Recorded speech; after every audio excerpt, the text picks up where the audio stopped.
Welcome to Passionately Moderate. I'm your host, Mark Gordon. I'm here with El Presidente, Brett Shapiro, and my cousin Vinny, Vincent Salvatore. Brett, say hello to our 9 listeners at home. Thanks for having me here tonight, Mark. And to whoever's listening, welcome to our first broadcast. Awesome. And Vinny, say hello to everybody for me. How's it going out there, everybody?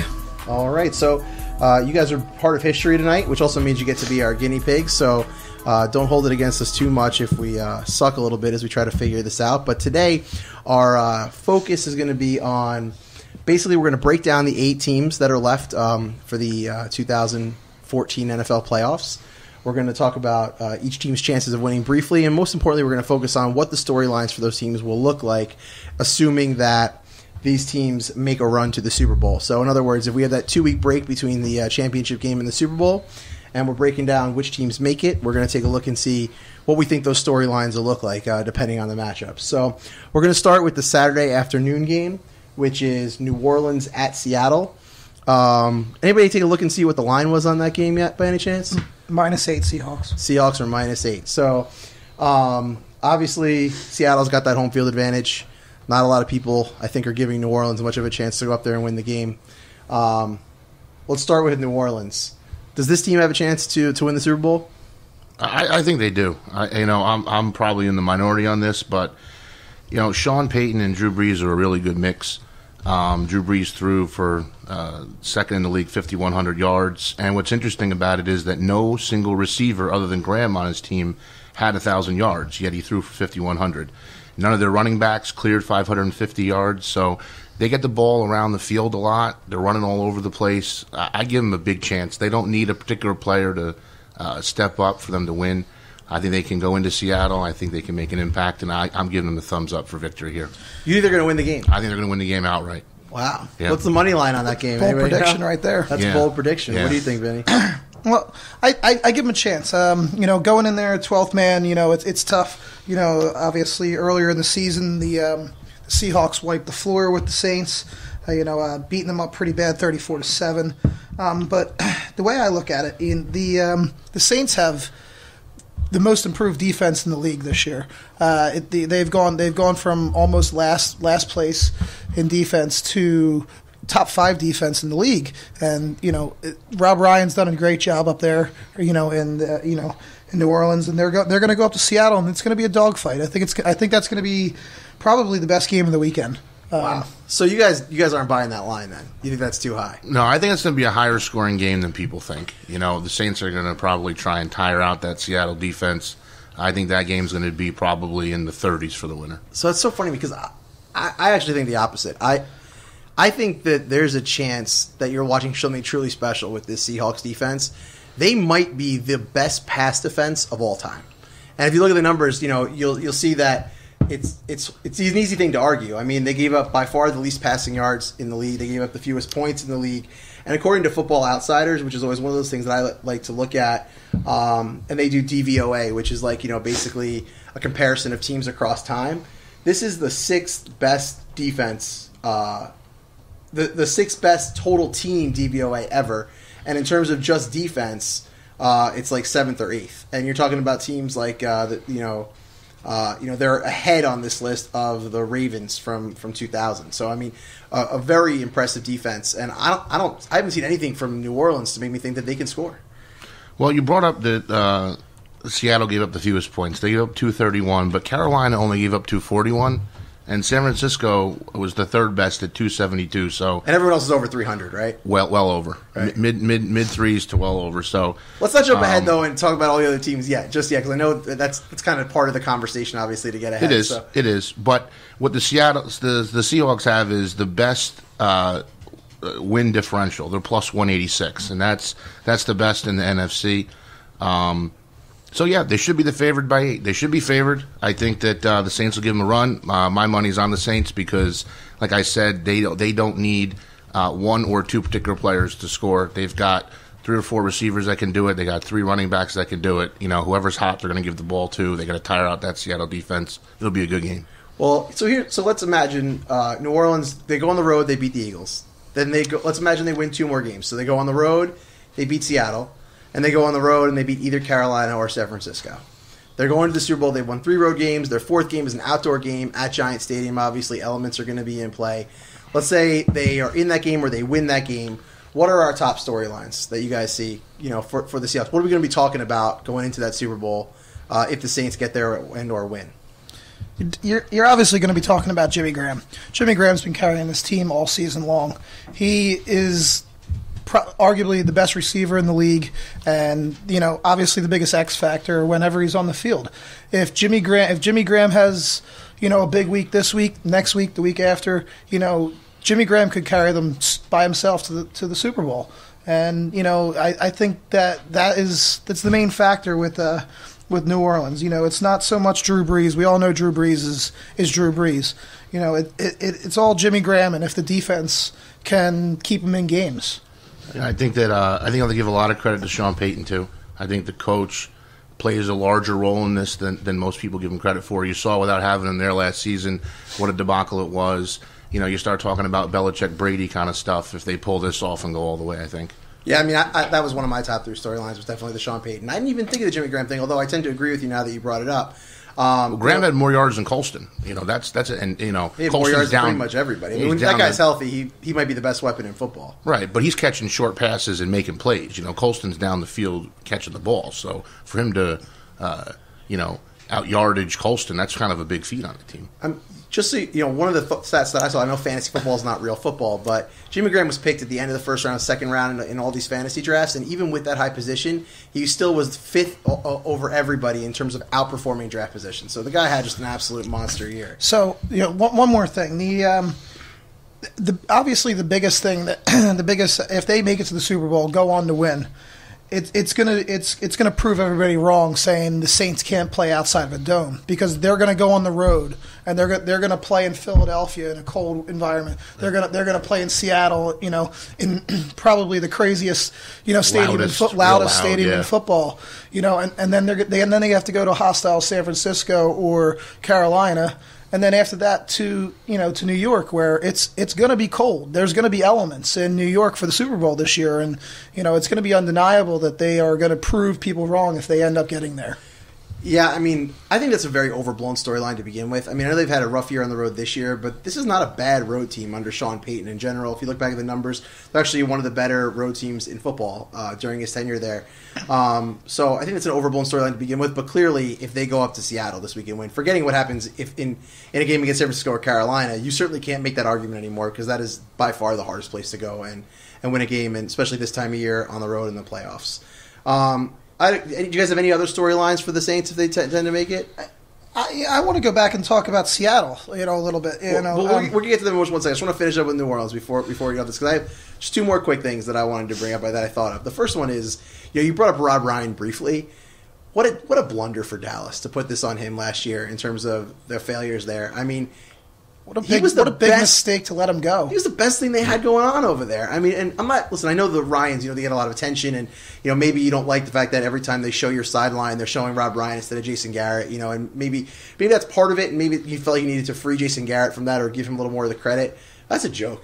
Garrett's a terrible coach, and Jerry Jones is a terrible owner. Rob Ryan was the most respectable thing they had on that program, and you watch that defense basically be one of the worst defenses in the history of football this year under Monty Kiffin.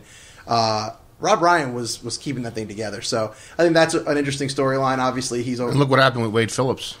You're right, exactly. Yeah. So Rob Ryan single-handedly brought this, like I said, this defense from 29th in the league to a top 5 defense this year. And the Saints defense is very underrated. They have a lot of weapons that they're going to come after. They're going to go after Russell Wilson this week, and if they can contain him, and if they can contain Marshawn Lynch, which is not an easy task, but they're going to be in this game. You know what I mean? So the other thing I want to talk about is if the Saints really do win this thing, if they go 4 on the road and win this thing, and Drew Brees gets his 2nd title, where does he rank among the all-time quarterback greats? I mean, clearly there's a top 4 in the NFL right now. I think everybody agrees. It's Rodgers, Brady, Brees, and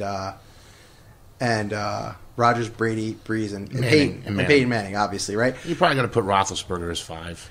I think you get a lot of pushback there. But I would say I think those 4 are in a league of their own. Obviously, Roethlisberger's got the titles, but if you give Drew Brees... Look what he did, too, this year, though. Got to give him some credit for fighting back with a debacle of a team. I would agree. But and unfortunately the Steelers aren't here, otherwise we'd have fun talking about them too. But where does Drew Brees rank among the all-time quarterbacks? If he has now 4 5,000-yard seasons, 3 in a row, both records, obviously, change what our expectations are for yardage in a season and those types of things. Now 2 Super Bowls titles. Is that not one of the storylines, at least, how where he is, historically in terms of that, and where do you put him? He's got to be top 3. You got to look at guys right now. Obviously, the guys you were talking about, Brady and Peyton. Talking about all time or right now? Peyton, right now, he's got to be top 3. Okay, and you can't. So which one of those guys are you're dropping out of the top 3 if Bruce is in the Super Bowl? Which top 4? Who's your number 4? If those are your top 3. I think you got to drop Rodgers. You got to drop Rodgers. Because Rodgers hasn't really proven as much as he has. Well, just this is the guy 2 years length ago, of time by the way. in the league. But here's the guy. I think. See, and I think if you're starting, what's he got? 5 seasons? Maybe as the starter, he's got 5. He's got a couple more where you're sitting behind Favre, but because he came out with Alex Smith, and I think they've been in league 7 or 8 years now. But what I'll say is, about Rodgers is this is a guy 2 years ago who went on the road, won a Super Bowl, and then the following year was basically working on an undefeated campaign going into the last couple weeks of the season. And we're talking about, him being historically one of the great quarterbacks of all time. And I think in terms of complete quarterbacks, I think he's better than the other 3. He's more mobile than Peyton. He's more mobile than Brady. He's got the arm of Breeze. He's got the height and the size. I think he's the most complete of those group. I had a tough time dropping him out of there. I almost... He's had running back troubles, though. Mark, he's had running back troubles. If Lacy stays healthy, Lacy's going to rush for a ton. When Ryan Grant was injured, he never really had a true running back that he could rely on to. Even more to my point, I don't exactly, but we don't know yet. I just think when you start looking at all-time great quarterbacks who are also great regular season quarterbacks and then also performed in the playoffs, if Brees can pull off a Super Bowl here, you got to be talking about him in the top 10 and maybe even the top 6 or 7 quarterbacks of all time. I would definitely say the top 10. I agree. He's got to be up there. He's got to be in the conversation. Right now, I personally, Peyton Manning's the best quarterback of all time, in my opinion. Just what he's done and what he did this year. Excuse me. I look back a few seasons ago when he wasn't with the Colts, and they went from best team to the worst team. And then he brought Denver from where they were to where they are now. I argue all the time that he should have won the MVP the year he was out, because his team obviously collapsed when he wasn't there, when he wasn't on the field calling the plays and running the offense and everything else. And there was no other team that suffered as much as anybody would have with an injury like that. Yeah, let's get back to Peyton when we get to Denver, but I think those are definitely some good points. Moving on to finishing up our Seattle part of this early game on Saturday. Do we all think Seattle can win this thing? Anybody be surprised if they won the Super Bowl? I don't think anybody here or in the country would be surprised. It comes down to first downs with them. Marshawn Lynch is a monster, 12 touchdowns, and he led the league in first downs with 68. If they get him to create the same energy, it's going to be tough for the Saints to stop him. First downs. Yeah, going along with that, this is third straight season with 1,000 yards. Beast mode is going to run all over the field. He is. There's no way to stop him. Other than LaShawn McCoy, I think he's the best running back in the league. And wow. I think the Seahawks are actually, arguably the most complete team in the NFL right now. Offense, defense, special teams, coaching. Even the Football Outsiders has them number 1 2 years in a row. First time any team's finished number 1 2 years in a row since the Packers 96-97. Yeah, and continuing with that, they have the best home field advantage, and the Super Bowl goes through Seattle. If they continue to win, and do I think the Saints have a chance? I think the Saints have a chance, but for the Saints to win this game, they're going to have to cause some turnovers to take Seattle out of the game. All right. So what are our top 3 storylines if the Seahawks can pull it together, win the next 2 games at home, and get to the Super Bowl / win the Super Bowl? What are our storylines? Pete Carroll's number 1 in my book. Thinking he coming back from college, from the NFL to college, back to the NFL, and within just a few years he has brought Seattle from the depths where they were trying to get out of the shadow of Sean Alexander, right, to what they are now. And I feel like Pete Carroll. People love playing for him. Yeah, people love playing for him. They do in Seattle. He commands their respect. He doesn't look it, but he's seasoned. He's a little older, and he knows how to coach. And he's the oldest coach in the league other than Coughlin. It seems like he's having I still think of him as being a kid, but he's not. Like I said, it seems like he's having fun on the sidelines. He's running up and down the sidelines. He's enthusiastic. And like Brett said, his players love playing for him.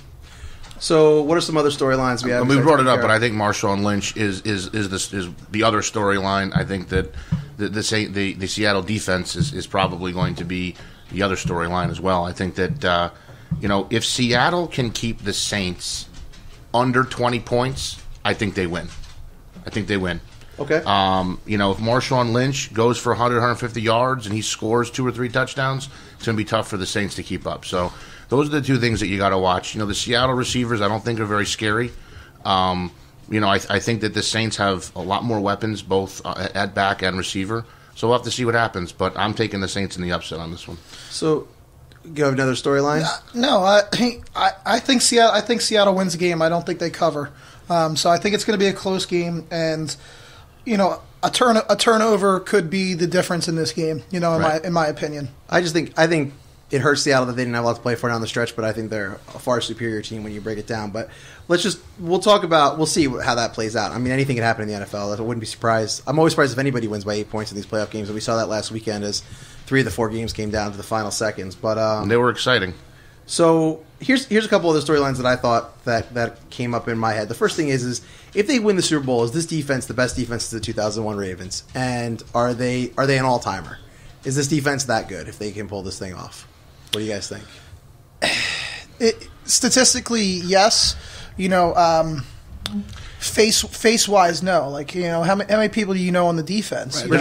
They're not other than Sherman. They're not as flashy a team. Exactly. They've given up less points. They're fun. Eric Berry. I'm not Eric Berry. The safety. I'm going to draw a blank now, but yeah, I mean these guys. The secondary are the guys that really put it together. You're right. It's not a huge faces. They're not flashy, but they're silent but deadly. I mean, they're number 1 in passing yards allowed, 7th in rushing yards allowed, number 1 in points allowed, and like you said before, only Carolina and San Francisco were even close. Right. Outside of those 3 teams, there was no one even in the vicinity. And the eye test on that, we, as you know, we all watch all the games every week. Seattle just looks better. Yeah. You watched it in the Giants. There was no chance the Giants were going to be able to throw the ball in that game on Seattle. It was futile watching Eli sit back there. You just knew there was no one open. No one ever open. Nope. Yeah, and again, the defense plays off the crowd, and they've won 14 of their last 15 games at home. It's the toughest place in football to play right now. You go up there, you better be ready for it. So one other storyline that I had for this game, and I think it also applies to the 49ers, which we'll talk about in a minute or a little later on in the podcast, is salary cap era construction of your roster.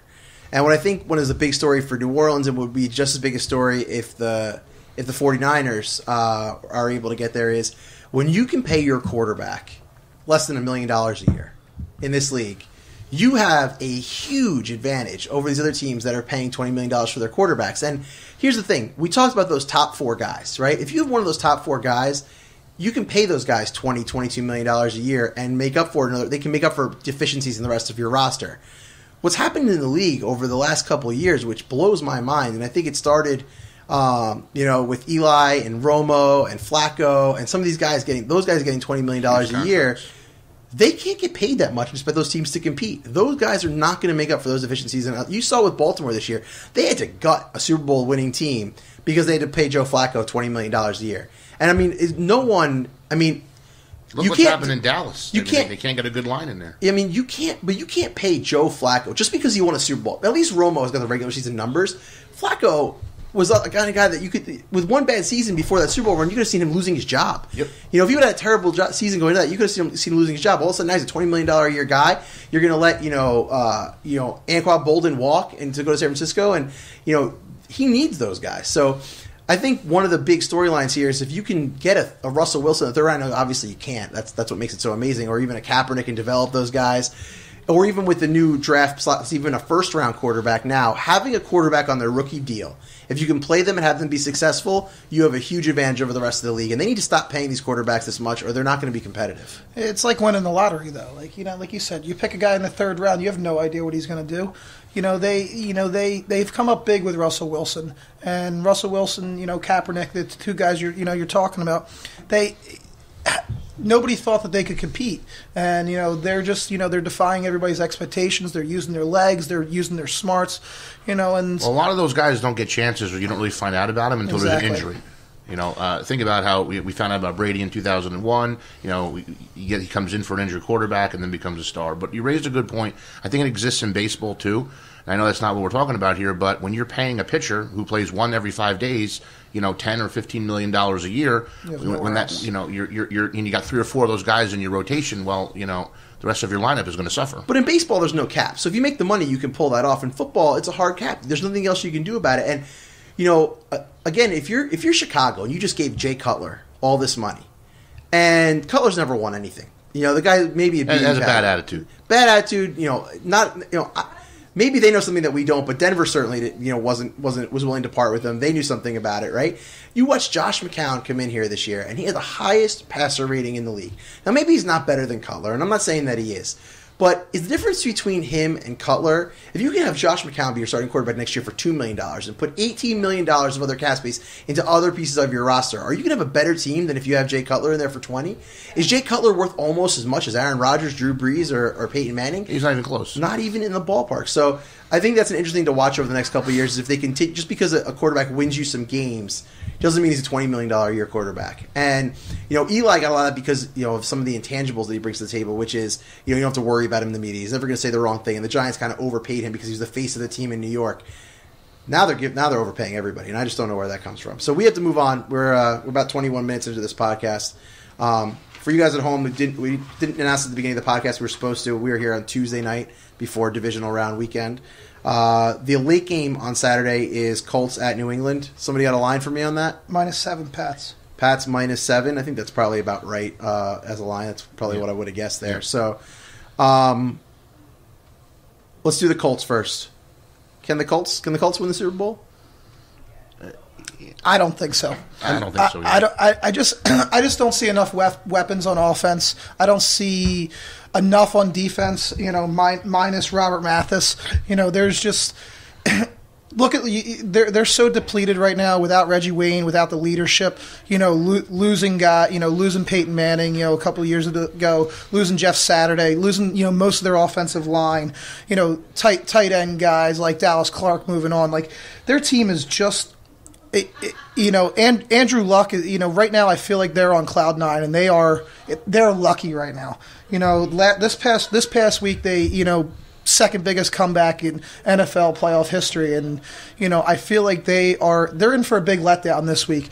New England has handled them in the playoffs in the previous years. Historically they've always played. Those are Peyton's Colts, though. In fairness, still, at the same time, New England. This is a familiar foe. You know what I mean? So let me say this to you. I mean, here's the thing. I don't think anyone thinks this team. I don't think anyone's going to argue that this team could win the Super Bowl. I think it's a. You just don't see it. They don't pass the eye test. They don't exactly. They don't look like. Let me give you something. 2-11 in 5 years in a row here, guys. Well, let's. I happen to agree with Vinny on this, and probably you as well, Mark. But I'll tell you this: 6 of those 11 wins came against 2 from Tennessee, 2 from Houston, and 2 from Jacksonville. Now, those teams are well sub 500 teams. And last week's win was, just on the back of T.Y. Hilton's 200-yard performance. Without that, they're not even in the ballpark. Without T.Y. Hilton, what are they?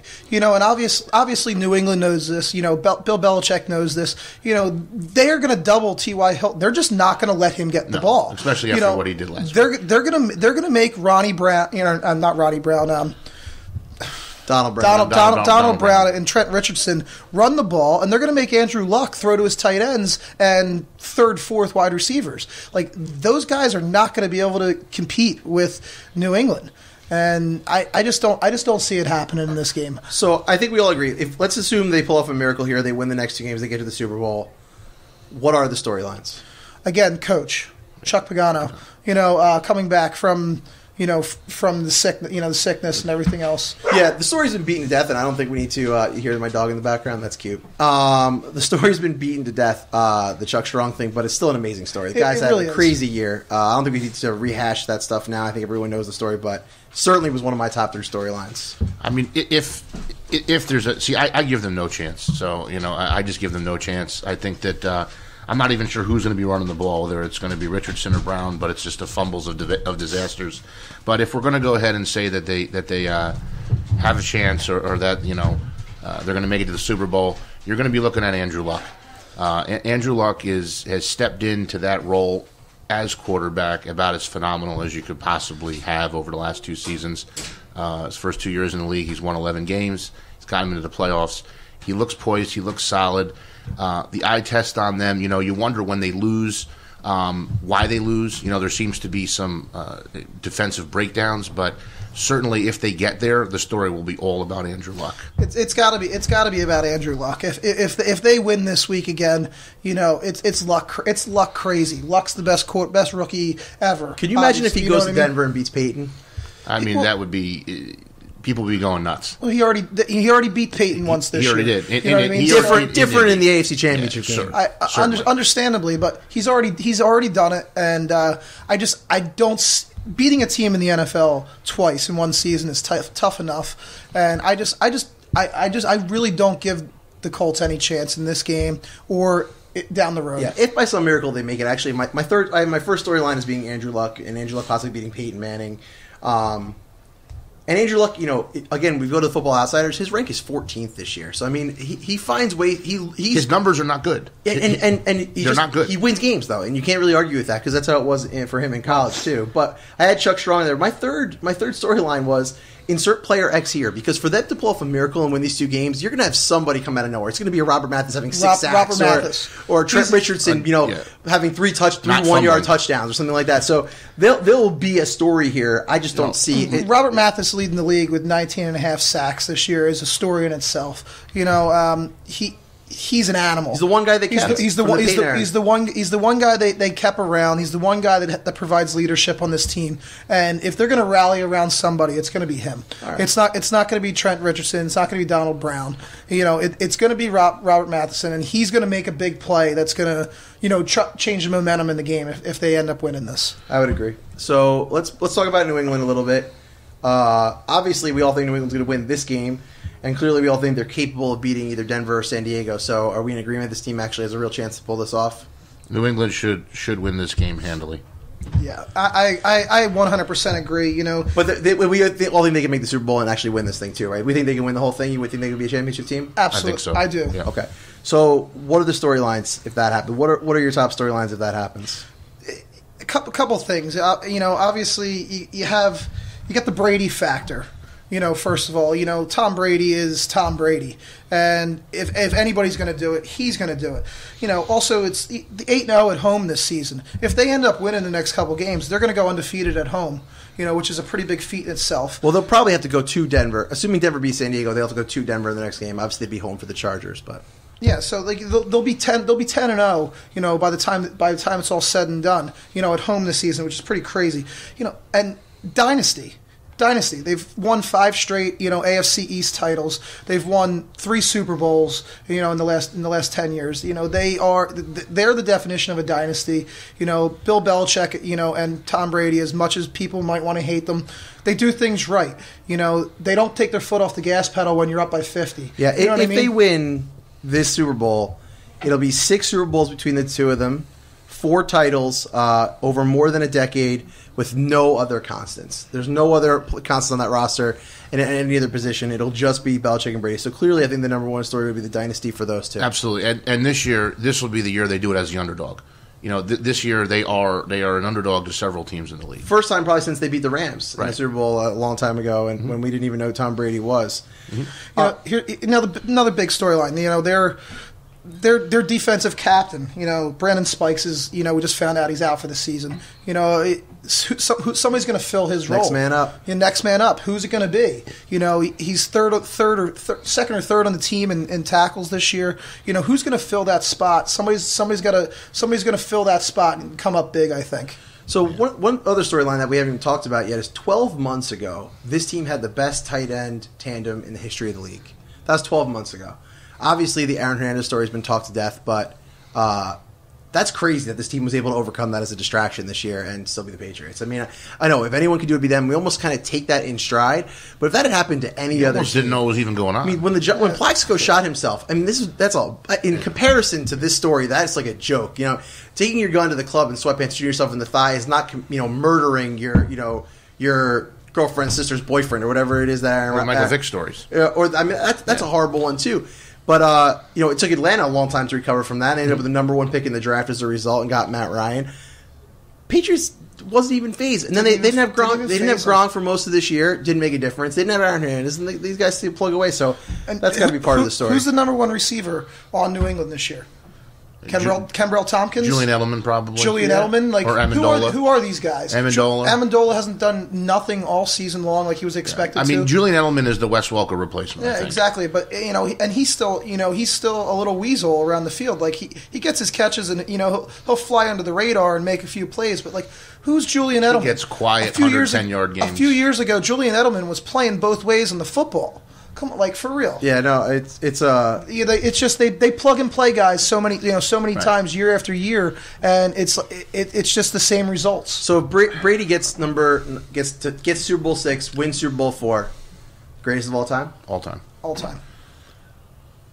So what we're saying here basically is that if New England wins this week, which we expect, I think we'll all expect Denver to win as well, which we're going to talk about here in a minute. That AFC Championship game is basically whoever wins that game. As silly as it sounds to put all this on one game, we're going to say that quarterback's probably the greatest of all time: Peyton Manning, Tom Brady. I think it's pretty easy. Yep. I think it's pretty. You're thinking this year, next year, within the next 3 years is probably the last time you're going to see them going toe to toe. So yeah, and I don't know if it's going to be any more larger of a magnitude than this year. Yeah, awesome. So call it now, just so you know. So we'll get it out there now. New England goes to Denver. What's your line for that game? It's got to be Denver -4, 5. Yeah. It'll be greater than a field goal, but less than a touchdown. So I'd say 5.5. I'm going to go 6. Yeah. I think it's going to be 6 or 6.5. I think it depends. Obviously, depends on what happens this weekend. But if Denver beats San Diego by more than 7, I think that line is almost 7. I think you're at almost 7. Can I give you one more? Maybe not storyline, but an important fact. I think that's going on with the Patriots. Sure. Look what they've done with LeGarrette Blount. This guy has come in and basically replaced Ridley, spotted Vereen when Vereen's been injured. And, I mean, look, Blount in maybe half the games has 550 yards on the season. He's carrying the ball. He looks good. He's growing up. I think LeGarrette Blount could be deadly. If he's on in the playoffs, he's gonna set Brady up for some nice open passes. Yeah, he's the perfect example of what the Patriots do, is just take talented guys who have had a couple little problems here and there. And obviously, he's most famous for knocking that kid out at Boise State. So. Yeah, I remember that game. I remember that game like it was yesterday. The whole country was watching. Well, he was a senior at Oregon, right? And he was going to lose his whole senior season. Yeah, they kept him around, and he ended up making it back for the bowl game, and he had that big year in Tampa, but obviously, he's but this is what the Patriots do. The one thing we didn't talk about here yet, is the Colts signing Deion Branch. The Colts being like Bill Belichick. A few years ago, you look at Bill Belichick, and he went and signed Danny Woodhead. Right before the Jets game. To get some insight about what the Jets were going to do. And if any of us remember, New England went on to romp the Jets. What's so funny about those? That do either of you guys trust Chuck Pagano to use that information effectively? I know we love Chuck Strong and the 11-5 and everything else, but if Belichick did this, you'd be like, wow, Belichick's pulling this off, and it would just mess you up psychologically. Do you think Belichick's sitting there worried about what Deion Branch is telling Chuck Pagano? Is there anything that Deion Branch can give the Colts to help them win this game? I don't know. Is there anything that they can, give Robert Mathis and the defense to help them? Give them the insight? The truth is maybe, but I think it's cute. It's a cute story, but I don't think it's going to have any. No, yeah, I completely agree. I think it's just a publicity stunt. I don't really see Deion Branch being a factor in the game at all. You're not getting in Belichick's head. You're not getting in Brady's head. It's not happening. One more fun homer fact for the Patriots is this team has 4 Rutgers players on its current roster. It had 8 going into training camp. I think we all know is the real reason why they're back in contention for a Super Bowl. I don't know if Rutgers is going to win a game next year in the Big Ten. I think I'll take the over on 0. Keep on chopping. Bold prediction: they win more than 0 games. Okay, so Sunday afternoon game 1:05. 49ers at Carolina. This is my favorite game of the weekend, by the way. I love the way these teams play. I love this kind of football. I think if you look at all the numbers, I think Carolina is one of the more underrated teams in football, and they've been really dominant for a large portion of the season in offense, defense, and special teams. Top 12 in all of those things according to Football Outsiders. Really up there in defense, 2 or 3. So a great team. And San Francisco actually, according to a lot of the numbers, has slipped a little bit on defense. We still think it was a dominant defense, but they didn't have that great a year overall. Right off the top, do we think both these teams have a chance to win this game and then also beat the Seattle-New Orleans winner? Do we say either of these teams have no chance? Anybody want to say that, or very little chance? I'm going to make a bold prediction, not just because it's fun. I don't think Carolina has a shot. I think the 49ers blow them out. Blow them out. I don't even think Carolina puts 10 on the board. Yeah. That's a bold prediction. I can see that happening. But, I'm not saying it would shock me. It wouldn't shock me. It wouldn't shock me. But going back, looking at the first game of the weekend, I think that this one's even going to be closer than that game. Two of the top 5 defenses going at it, not prolific offenses. The difference in this game is going to be it's the wide receivers, the wide receiver cores. You look at Vernon Davis and Antoine Bolden and Michael Crabtree, and then you look at Carolina and you got a broken Steven Smith and Greg Olsen, and that's it. Like, there's nobody else there. Brandon LaFell's your next guy. And that's a fair point. Yeah. I think, obviously, the 49ers have more weapons on offense than Carolina on the outside. But who would you rather have right now, Kaepernick or Cam Newton? Kaepernick's starting to get more confidence. He started off real slow this season, and he's really gaining a lot of confidence down the stretch. You don't trust either one of them, though, do you? I don't trust either one of them to be the pressure guy. I don't think either one of them can really step up. I mean, I think the biggest stat here for Carolina is, and Vinny just brought it up, Greg Olsen is their leading receiver with 800 yards on the season. But this is a team that they want to run the ball. So the question is, but D'Angelo Williams is their leading rusher, and he's only got 800 yards. They spread it around. They do. They're relying on Cam Newton to get those tough 3rd and 2s, 3rd and 1s, and things like that. I just don't think the 49ers are going to give that up that easily. Colin Kaepernick is still the Alex Smith, Colin Kaepernick story. We'll get to that. That's definitely there. But I just don't. I don't trust Cam Newton's style of play to get them past the 49ers this deep in the playoffs. Well, I'll tell you now, Kaepernick's going to have to make some plays down the field because they're not going to run the ball in Carolina. Well, he's got the receivers to do it. He does, but they're not going to run the ball. Okay, and he throws a good deep ball, but they're not going to be able to run the ball. Frank Gore's fired up. That offensive line is very good in the run, but they're not a great pass protection offensive line, and I think Carolina's going to be able to get pressure on them. And I love this kid, Kuechly. I think he's got over 300 tackles his first 2 years in the league. Absolute stud coming out of Boston College. Was very highly projected in coming into the draft and has still somehow exceeded those expectations. Even with Bowman and Willis in San Francisco, he's the best middle linebacker on the field this weekend, and I really believe that. And he's going to be the difference because he's smarter than Kaepernick, and not a little bit, a lot. And if he can make the right calls at the line of scrimmage to frustrate the 49ers what they're trying to do on offense, I'm not sure the 49ers, unless Kaepernick can just wing it down the field, and I'm not saying he can't because Vernon Davis is going to, he's got the speed up the middle on the seam. You got Crabtree on the outside. It wouldn't surprise me to see him make some plays, but they're going to have to make those plays because that's the only place Carolina is vulnerable. So you don't give Frank Gore any shot in this game to rush for 100 yards? None. I don't think Frank Gore rushes for 100 yards. I think he gets 15 touches and maybe 80, but in my mind there's no way he gets to 100 this game. And this team, the Packers run a lot of man, so Kaepernick was able to start running around back there with the secondary turned around. Carolina's going to run a lot of zone, and Kaepernick's not going to be able to run in that because those safeties are going to come up and they're going to whack him. They're waiting for that. When they play zone, they're facing those guys running at him, and the quarterback, he's not going to be able to have those lanes there. So I don't see Kaepernick being able to run the ball. I don't see Gore being able to run the ball. I think they're going to have a tough time. This is especially in Carolina. That crowd, that's a loud stadium too. It's a completely different team that Carolina's facing this time, though. The San Francisco team that they faced back in Week 4 or whatever, whatever it was earlier in the season. It's not the same team that the Carolina won with back then that they're facing. San Francisco's coming back. They haven't lost a game since Michael Crabtree's been back. They've given up 14.5 points per game on defense since Week 4. San Francisco is a well-oiled machine. They're veterans. They're well-coached. They're disciplined. And they're going to win the game. Well, that is the biggest difference. I mean, you're talking about one of the best coaches in football versus a guy who I think is winning. Maybe I'm just going to be late to the party on this. Maybe Ron Rivera is going to shock us all and be a great coach.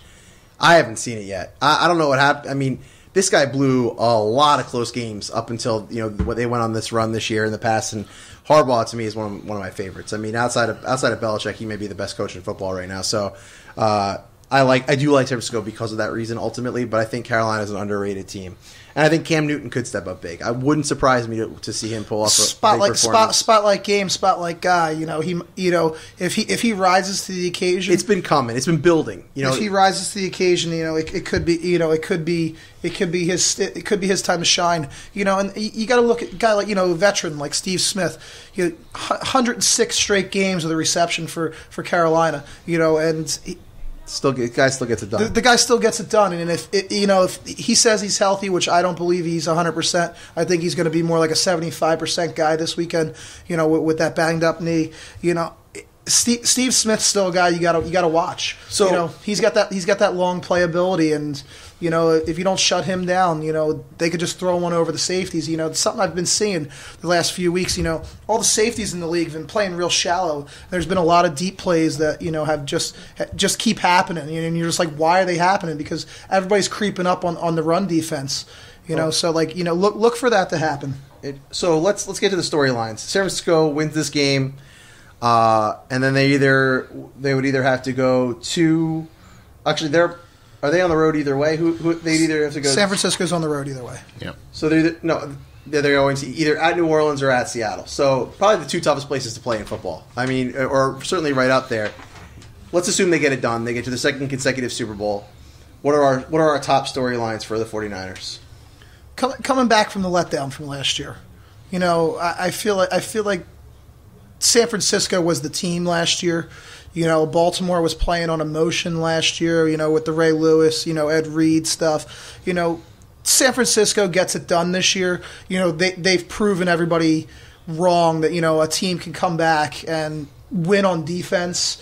And, like you were talking about earlier, not the $20 million quarterback, good coaching, stuff like that. It goes back to the roots of like what we've all learned was fundamental about football. Yeah, those are two of my top stories too, the coaching and the roster construction. Well, I think that it finally would put to rest the Kaepernick-Smith battle that it seems to still pop its head up every couple of weeks. I think that, Kaepernick being in the Super Bowl 2 years in a row clearly shows that San Francisco made the right decision when, the second guessing was done. Statistically, Alex Smith had a better season than Colin Kaepernick as well, but Colin seems to have that team playing with him. He seems to be the captain, the leader. People are following him around. They're doing what needs to be done. They're bought in. So seems like everybody trusts him. It does. Seems like everyone finally trusts him. He's playing better. So, but you can't take anything away from Alex Smith. What he did this year in Kansas City, statistically, the season that he put up was fantastic.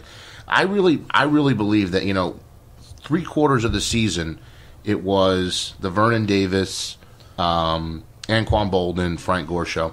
And when you put Michael Crabtree into that mix, the stud that he is, he's the reason why they got to the Super Bowl last year. Yep. And, I mean, if they're going to make it, the storyline is going to be because he came back.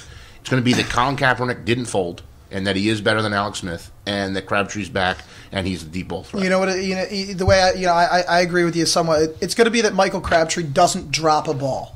That he makes the big play that he's always been capable of making, but has always floundered in the past. So figuratively or literally, that he's not going to drop the ball. Both. I think if they go on to win the Super Bowl, it's going to be Michael Crabtree making a big play, and obviously Harbaugh, being the best coach in the league this year. Right. Yeah, staying aggressive. Mike Singletary was the coach before this. Just think about what the disaster was that Harbaugh came into and what he's been able to do with that team since. One other storyline that I have, other than the roster construction, was the preservation of Colin Kaepernick. And one thing I thought was pretty amazing is that they didn't let him run this year. They were. Harbaugh came out before the season, said, we're gonna keep our quarterback safe. They're gonna let these guys. Well, everyone's seen what happened with RG3 and that whole debacle. No one wants him to get hit. They didn't let him run, and they kept him healthy. And now in the playoffs, they let him turn it on, and you saw what he was able to do to Green Bay.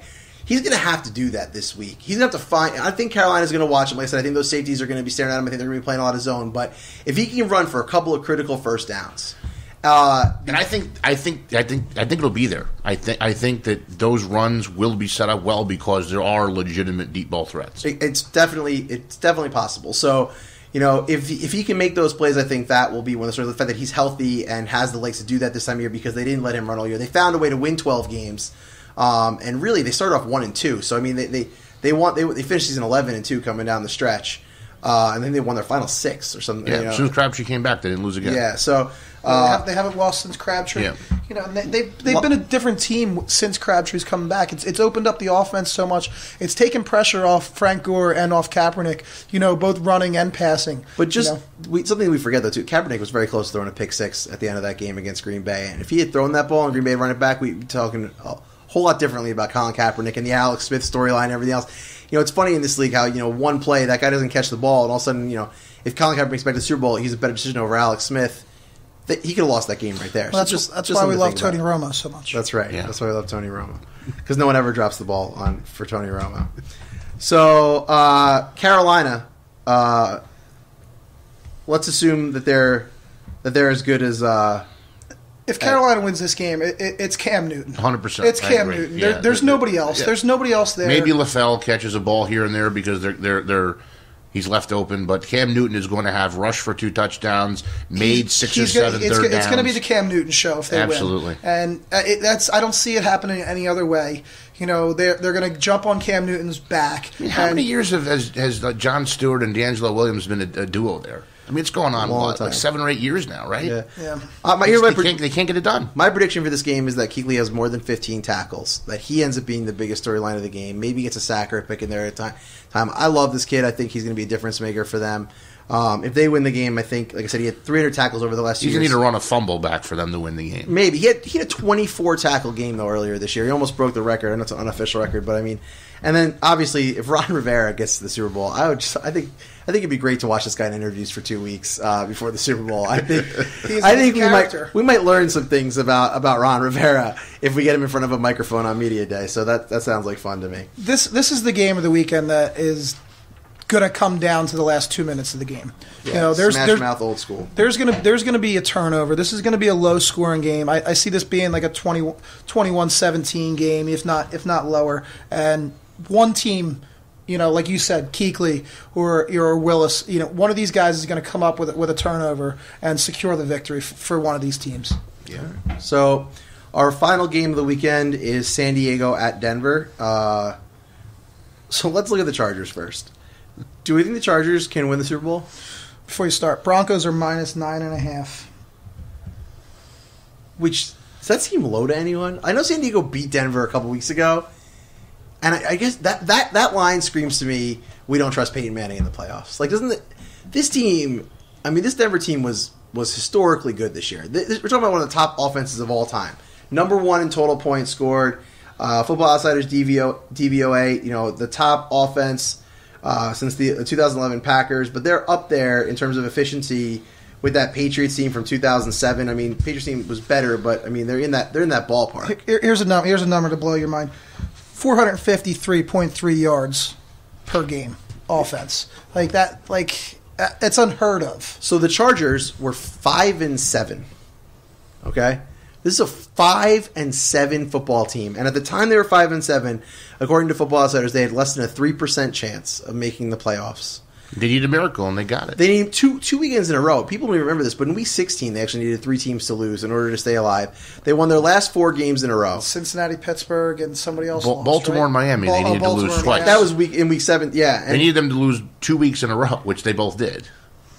If this so that's the line. I think that line seems low to me because that line just screams, I don't trust Peyton Manning in the playoffs. That line screams San Diego is going to be in this game because I've already put my money on San Diego this week. Yeah. To be honest with you, to cover or to win? To cover. Okay. Do I think they can win? I think they have a chance to win outright. I think the Broncos are a bunch of choke artists. Looking back at Tim Tebow, I think this could be a one and done for Peyton Manning. Wow. You give the Chargers a chance, not just this week, but to make a run.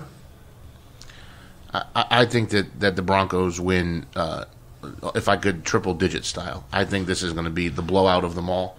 So you look back. Phillip Rivers is borrowed time this season. I think he's he got lucky. He found Keenan Allen.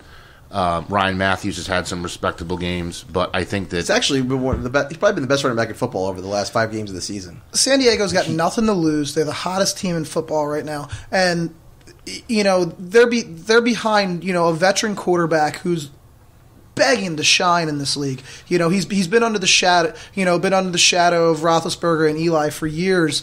Me and Mark have talked about this before. The 2004 quarterback class being the best of all time.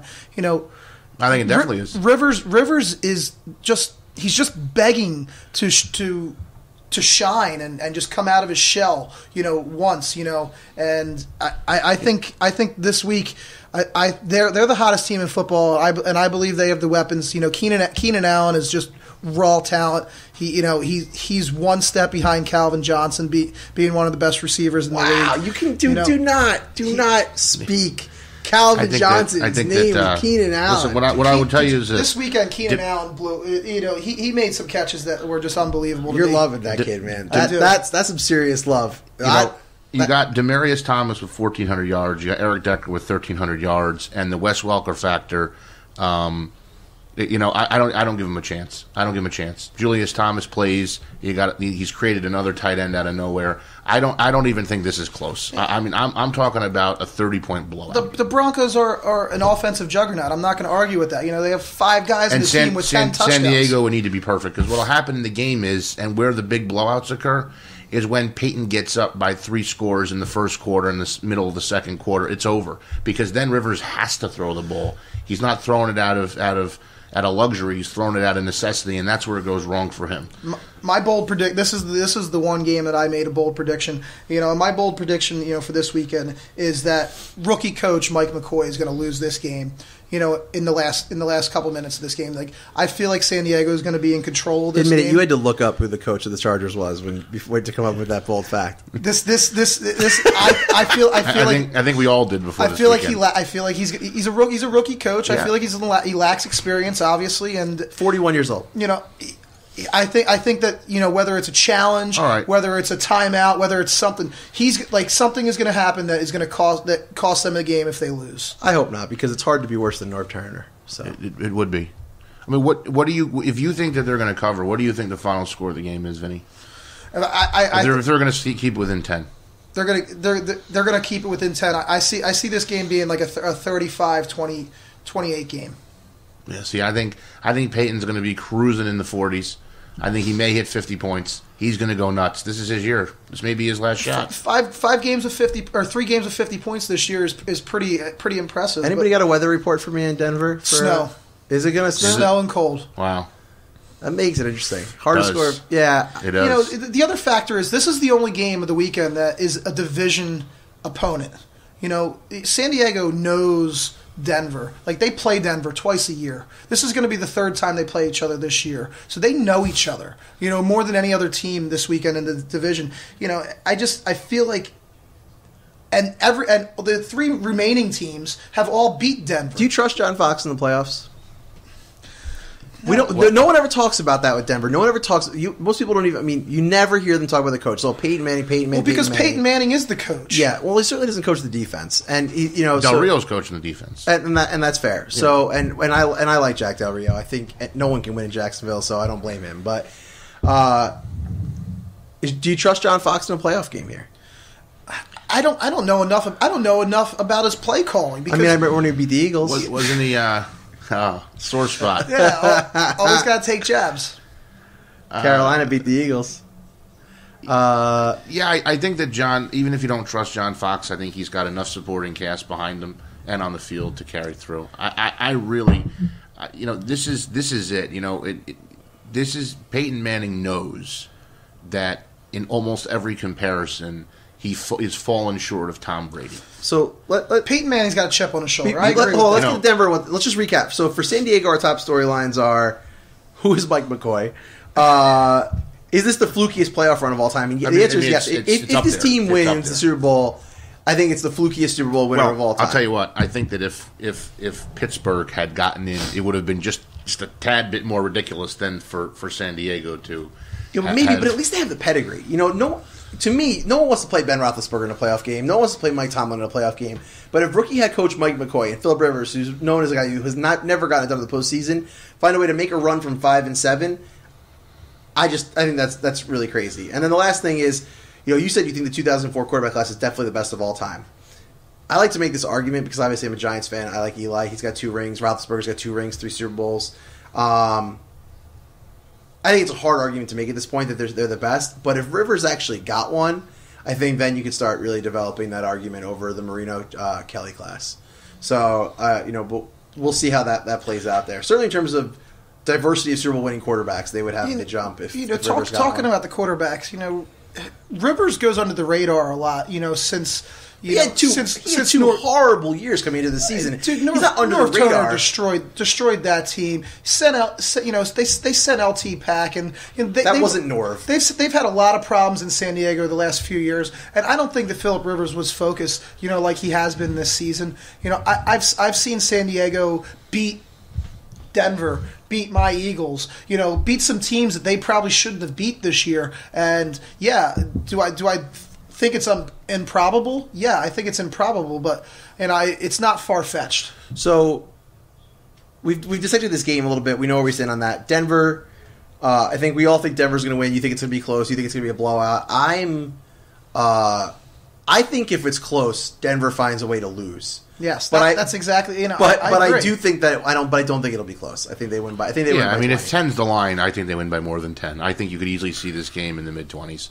If Denver starts out early, if it goes up like 17-0, 17-3 in the first quarter, it's got blowout written all over. I think your best chance for a cover is a backdoor cover, honestly, on this one. So say this happens. Say the weather is bad.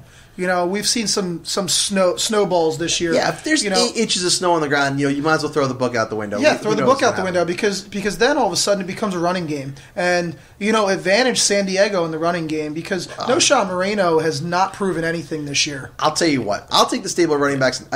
Ryan Matthews had a good run here, and maybe he's hot and he's healthy at the right time.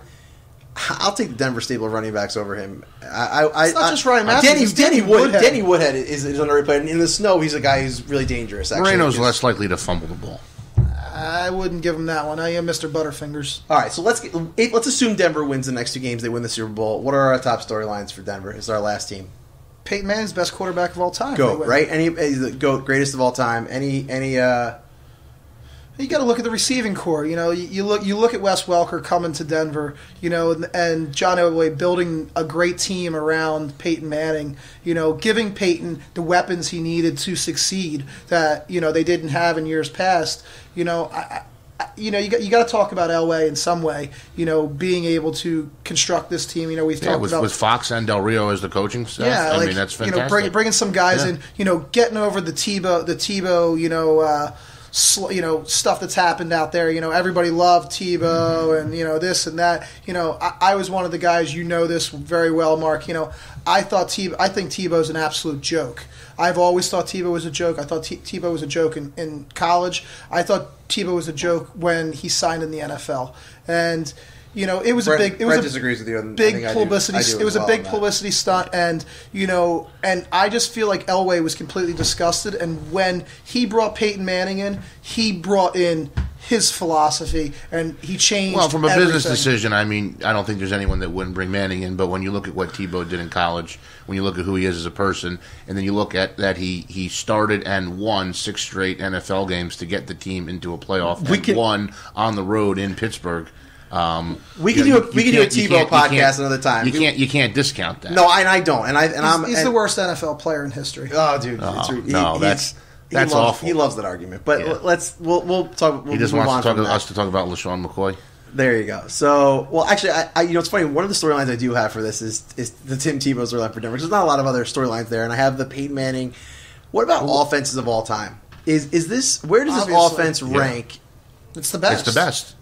Better than the 2007 Patriots. Well, they've beat them in everything. Yeah. But they scored more points. They didn't go 16-0. More yards. They didn't go 16-0. Okay, no, but if they win the Super Bowl, then it's just gonna. It just trumps. It just trumps it. Yeah, I agree. I agree with I don't think undefeated means greatness. Winning the Super Bowl means greatness. You know that firsthand. With the Giants. But those were great teams. We're champions, but they're not great teams. no one's arguing those are great teams. No one's arguing Eli's a great quarterback. You know, I mean, I think he thinks he's elite, but I mean, certainly I think he... I mean, from an offensive standpoint, you know, Monte Ball's a rookie. He's had a rough season, but he's had a productive one. No, Sean Moreno was a marginal quarterback who I think has stepped up and is Peyton Manning's clear-cut favorite to give the ball to.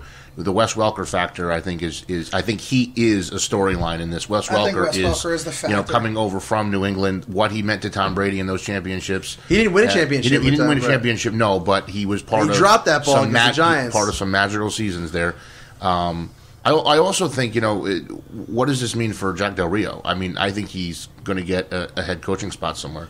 I think he should. I think he probably deserves it. But I think he's a shoo-in. The further that they go, the more money he's going to get, and he's going to wind up somewhere great. Well, it'll be interesting to see what jobs are still left if they make this run, because I think a lot of teams that fire their coaches are going to want to make hires before the Super Bowl. So we'll see how that plays out for him. All right, so we dissected all the teams and the top storylines. The other thing I did is I broke down all 16 potential matchups. And I went through them to see if there were any real storylines just based upon this team playing that team. So we'll go over those and see if you guys came up with anything. Denver versus Seattle, if that's your Super Bowl.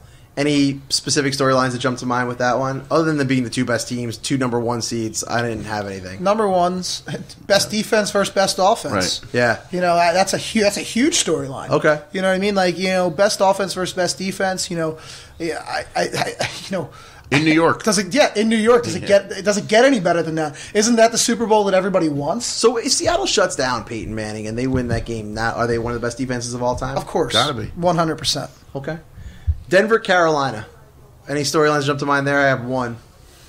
Denver, Carolina. Nothing really jumps out of Fox.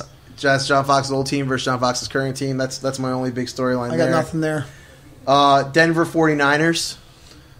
Super Bowl rematch from, you know, whatever year, 1989 or whatever it was, 49ers 55-10. That's all I had there. You know, again, going back to you know, Harbaugh and the Niners going back to the Super Bowl. I feel like they should have won a year ago, and you know, just came up short.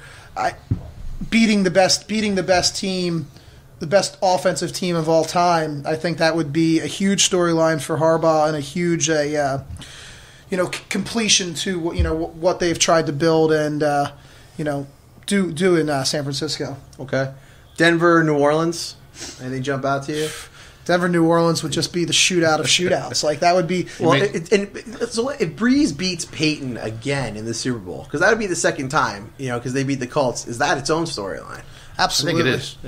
Yeah, you got to look. The storyline there is two top five quarterbacks, you know, possibly of all time, you know, and, you know, we're seeing quarterback play right now before our eyes that has never been seen in the NFL. Like, it's never been like, you know, 10 years ago, you never saw a quarterback that has thrown for 5,000 yards 4 seasons. You know what I mean? Stuff like that just never happened. The rules have changed, but they are playing at a different level for sure. New England, Seattle, I couldn't really come up with anything as far as a storyline that stood out to me. Well, didn't Pete Carroll coach underneath Bill Belichick at New England? He coached. He was with the Jets, right? Carroll was. Yeah, he coached the Jets. Okay. He might have coached with. There may be a connection. I think there's a connection there somehow. New England, Carolina didn't have anything there. Nothing. Carolina, I really didn't have a connection with them in any of these games. I mean, a real storyline from them. They're so new to this. I think Carolina is the least likely. I mean, would they have one good season with Delhomme? They made the Super Bowl. They didn't win it. Right. They beat the Eagles. Yeah, we were in Hawaii. I have a turtle. Inside joke. So, New England, San Francisco. New England, San Francisco. It's be a great game. That'd be a great game. That might be the most entertaining game of all of them. You know, because they're the two best coached teams, you know, in the league. I feel like, you know, and they're the most experienced teams of the field. They're popular teams. They're nationally popular televised teams. You know, they're well known. You know, they're the two most seasoned and coached teams. Yeah, the ratings wouldn't suffer in that game at all. New England, New Orleans. Again, you know, you have another classic shootout. I feel like Breeze Brady. You know, you're talking about the quarterbacks again. Peyton and Belichick going at it. All right. San Diego, Seattle. I didn't have much for that, other than West Coast. West Coast. San Diego, San Francisco. Also a Super Bowl rematch. Yeah, Bay Area Super Bowl. That would be that would be pretty wild. Maybe somebody would get killed out there in California. You love saying that, man. Dude, Philly's still the worst city. You can't try to pawn it off on anyone. It is an awful city. Awful. Be jealous. Yeah, that's what we are. San Diego against Carolina. Oh, Nothing, man. right? San Diego, New Orleans, I thought had a very interesting storyline, which is Drew Brees. Drew Brees, that's a great storyline, I think. Them giving up on him after the surgery and him, almost ending up in Miami. Big redemption. That would be a huge redemption for Drew Brees. Phillip Rivers again. I feel like all of these are Philip. If San Diego is the storyline, or San Diego's the storyline, it's going to be Phillip Rivers coming out of the shadows of the other quarterbacks. Okay. Indy, Seattle. I just had Luck Wilson, that 2012 quarterback class. Those are probably the two best guys in that class. Which we didn't think maybe was the case a year ago. Well, who knows what's going to happen with RG3? It's going to be interesting to see. But Indy, San Francisco, the coolest storyline. That might be the coolest storyline of all, which I thought was Harbaugh versus Luck. Both the Stanford guys came up together. Yep. That'd be really cool, I think, to watch them navigate that tricky path through media week or through media day and everything like that. Any other storylines that you can think of there? Indy, Carolina. We talked about how boring Carolina is, and Indy versus New Orleans, another Super Bowl rematch. Obviously, no Peyton Manning for this trip, but has its own storylines there, obviously as well. You got to think about all these teams though too. The Super Bowl's in Jersey this year. It's not going to be a fun Super Bowl, I don't think, for anybody that's going there. It's going to be cold. We know you don't like Jersey. It's going to be frigid. It's going to be cold. You're going to be playing in the elements, it's going to be one of the coolest things ever for Super Bowl history. But it'll probably never happen again. I don't know. I think it depends on really how the weather goes. I'll tell you, when they did the Super Bowl in Indianapolis, we went. My wife and I, when the Giants were there, and everyone's like, "Oh, the event is gonna be too cold, too cold." We ended up having great weather, and the game was indoors, but that didn't even matter. The whole week was a success. If it's 9 degrees or 6 degrees like it is outside right now, we're going to be in trouble. It's not going to be a great thing. But the reality is, normally it's 40 degrees. And if it's 40 degrees at kickoff, the weather's not even going to be a factor. I really believe that. We'll see what happens. I mean, more likely than not, the weather is not going to be a factor. I mean, I think that. Are you done with the matchups that you put together? Yeah, your final thoughts, guys. That's what we're doing here. I think that this is down to a 4-horse race. I think you've got the Niners and the Saints in the NFC, and I think you got the Broncos and the Patriots in the AFC. Did you just write off the Seahawks altogether? I wrote them off. And I'll tell you why. This is the new age of football is scoring points. And, they always say that defense wins championships, pitching wins World Series. But I'm going to tell you right now, you got to have the ball in the hands of a quarterback that has options. Options at running back, options at wide receiver. And I'm eliminating the teams that don't. What the Saints have is underrated. Brees is much better than people think. He's underrated, and he's got 5 or 6 options every play. Since when is Drew Brees underrated? I mean, there's a lot of people that didn't even think he'd be making. I mean, there's a lot of haters on Brees. Drew Brees has never been underrated. I think he certainly has been underrated, and I think you can make an argument he's underrated. I think most people would have him 4th. Let's put it that way. I'll tell you what. I mean, talking about those 4 guys, I think most people, even though he's got the all-time records for passing yards and everything else, I think most people have him 4th out of those 4. Yeah. I think that with Crabtree back, that gives Colin Kaepernick some real legitimate between him and Bolden downfield threat. And we don't need to go back over Manning and Brady, but I mean the storyline there of an AFC championship between Manning and Brady is just awesome, and it's what everyone's looking for. But I mean, last year, Brees was getting hated on. I think coaching is underrated in this sport. I think that who your coach is absolutely matters. I think the relationship coach to quarterback matters. You love Pete Carroll, though. You love Pete Carroll, so I thought he did. I thought he did a good job at USC, and I thought he's done a good job with Seattle. And I think that. But you don't think they have the weapons on offense? I don't think they have it. All right. I don't think they have the weapons on offense. I agree with Brett. Is Doug Baldwin going to go for 150 yards? I agree with Brett and everything except for Seattle. I think Seattle wins this game, and the other 3. I agree with you. It's they don't need it's a no one needs to go 4-horse for race with those guys.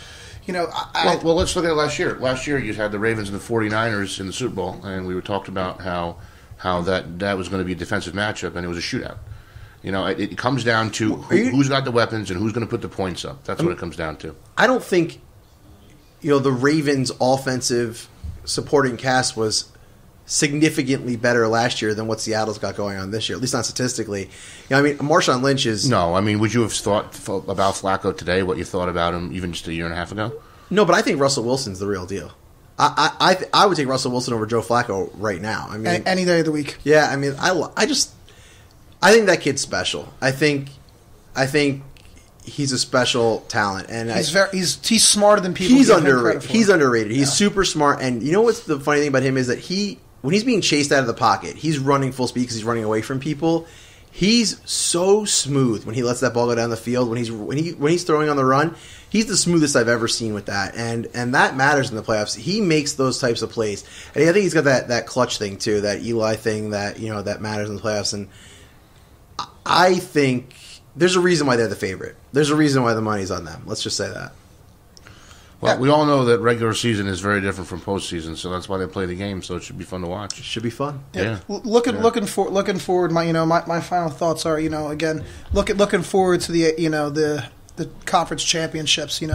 I think it's going to be Denver and New England, and I think it's going to be Seattle and San Francisco, and I think that NFC is going to be defense, AFC is going to be offense, and I think we're going to have a great Super Bowl no matter what. There really can't be. That's the dream scenario. I would love to see those games as well. Not that I wouldn't love to see Carolina go to Seattle. I think that they could, if they beat the 49ers, they'll have earned it. But I think if we can get those matchups, that'd be great. Yeah.